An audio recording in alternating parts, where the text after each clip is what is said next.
At due process nga ang hiling ng pamilya Diskaya na iaapila ang kanselasyon sa mga lisensya ng 7 construction companies.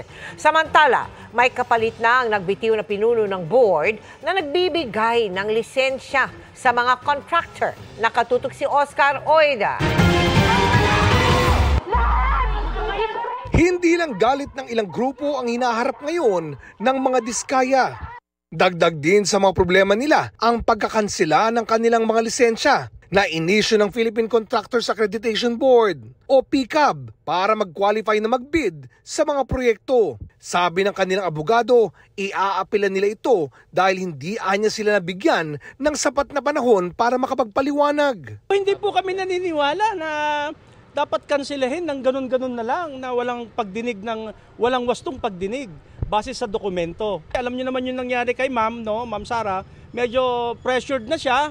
So, kulang sa tulog, pagod, dire-diretsong pagtatanong.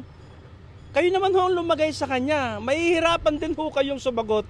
Maaari namang umapila ang mga Diskaya.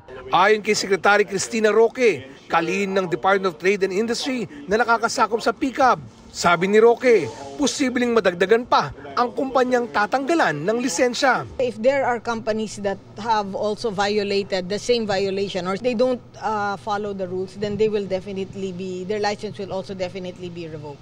Tinanong ang kalihim kung ano ang mangyayari sa mga ongoing project ng mga natanggalan ng lisensya. I'll get back to you on that. No? Nag-uusap pa kami ng but they're suspended for now. From DPWH? So they're suspended from, of course, getting new projects from DPWH. Kinumpirma rin ni Roque na may naitalaga ng kapalit ng nagbitiw na Executive Director ng PCAB na si Herbert Matienzo, bagaman hindi muna inanunsyo ang pangalan. He cited personal reasons in his letter of resignation. I have accepted his resignation on September 3. Bukod kay Matienzo, may 2 pang direktor ng PCAB ang nagbitiw na inaasahan ng kalihim na madadagdagan pa. Nung September 2 pa, and they are just awaiting for the President to accept their resignation kasi presidential appointee po sila.